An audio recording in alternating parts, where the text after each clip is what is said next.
Great Lakes Prepping here.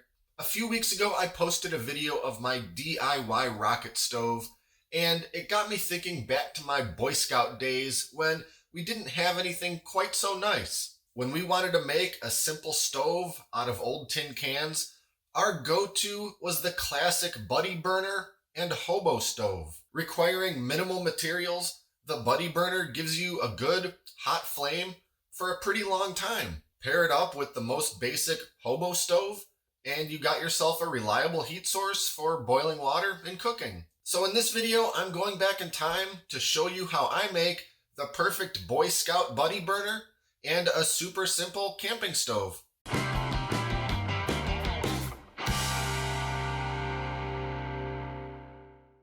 Well, as always, let's take a look at the ingredients that we're going to need to make our Buddy Burner. First, we've of course got an ordinary tuna can, emptied and washed of course, and the lid from that can.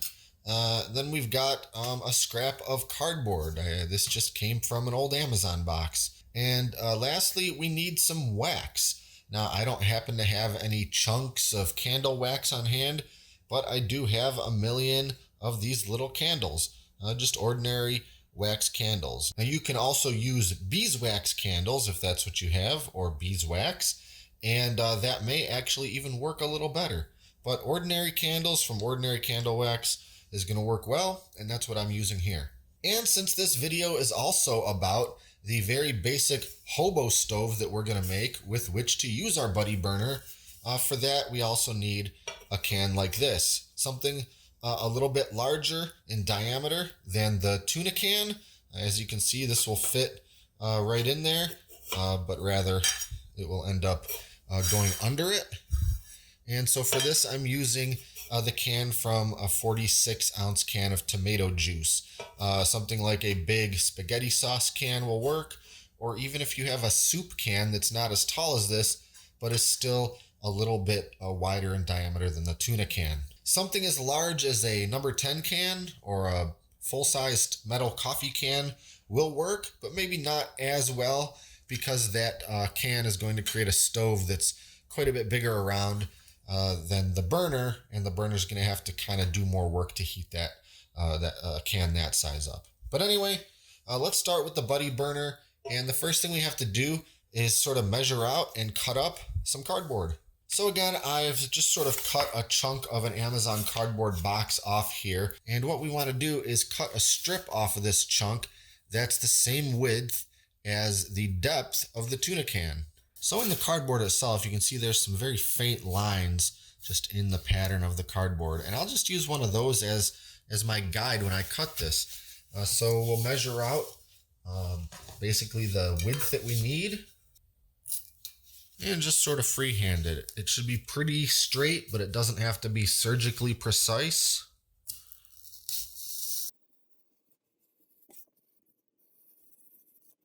Now, as we get near the end of our strip of cardboard, I don't want to just cut it straight all the way to the end. What I want to do is leave a little bit of a notch or a tab, kind of right here at the end, that sticks up just, I don't know, a half an inch or something like that. Just a little bit, and this is going to kind of help serve as a wick or something that serves a similar function as a wick.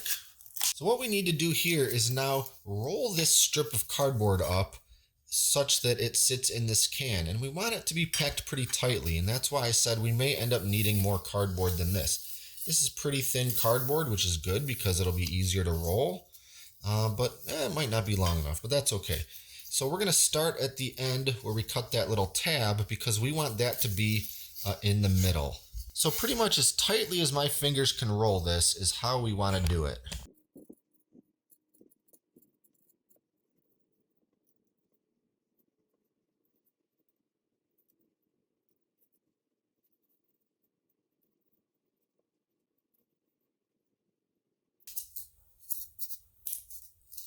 I guess that cardboard's a little bit thinner than I was even thinking, because as you can see, it's not nearly filling up that tuna can. I'm probably going to need 2 more of those strips. So I'm just going to take a rubber band to kind of hold this thing into a tight coil while I cut a couple of more strips, and then we'll move on.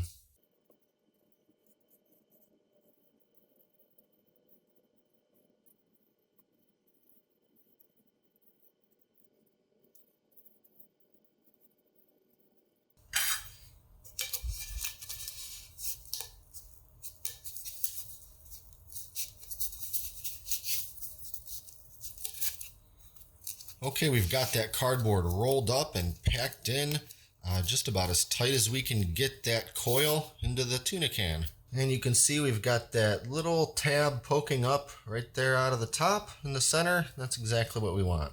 All right, the next thing we have to do is turn these candles into some liquid wax. And to do that, we're just gonna melt them in about the simplest way possible. Now, the quote proper way to melt wax like this would be to use some kind of a double boiler, but I don't have one of those that I want to sacrifice for melting a few candles. Now, you want to try to melt it over pretty low heat and if possible indirect heat, because if the temperature gets too high, the wax can actually ignite. So I've rigged up a very basic low-tech way to melt these candles with somewhat indirect heat. What I've got is a cast iron skillet wrapped up with some aluminum foil, because even a drop of wax is going to be a huge pain to try to clean off of anything really. And then I've just got an empty clean soup can, and I'm going to go ahead and throw my candles right in there. And now I'll just turn the burner to pretty much the lowest heat that it can put out and let these things heat up for a few minutes. It shouldn't take too long, but again, I want to go pretty much as slow as I can to make sure I get a nice even melt and nothing catches fire.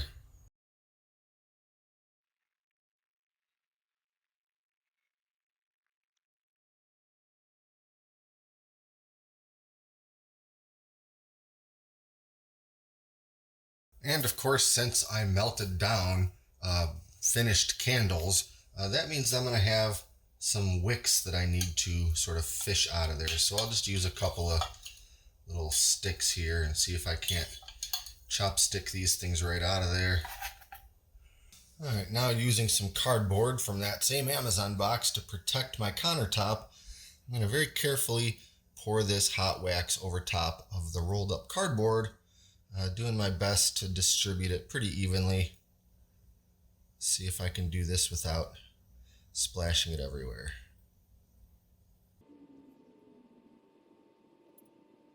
Now we don't need to make this cardboard absolutely swimming in wax, but we want to make sure we give pretty much all the surface area a good coat and a little extra so it can soak down in there a bit.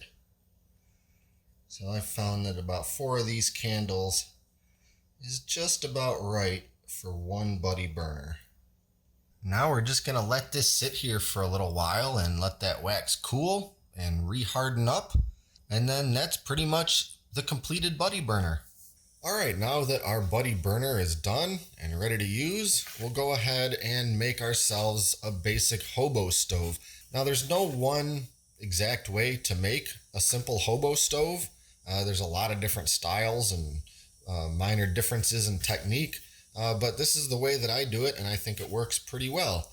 So again, using our can that's just a little bit bigger around than the tuna can buddy burner, we're going to make some minor modifications. And the first thing we need to do is take our little can punch or church key or whatever you prefer to call this tool here and punch some holes in the can, in the end, of course, that has not been removed already. And what we want to do is punch some holes around the outside near the top and some holes in the top itself. And so how I'll go ahead and do that is just sort of alternate. I'll start with one in the top, and then I'll alternate and do one in the side, pretty much just next to it. And then we'll keep doing that until we've gone all the way around.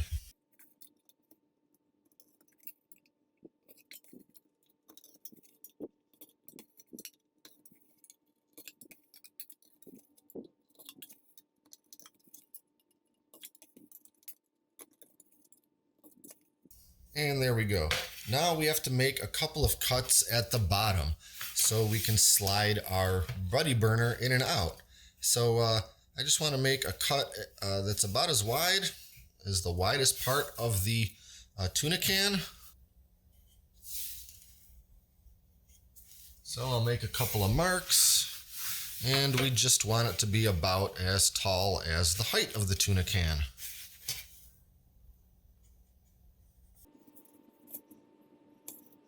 Now, using some tin snips or any other tool that you prefer to cut metal, we just got to cut this out. For me, I'm going to use my Dremel tool because I think it works the best and it's the fastest.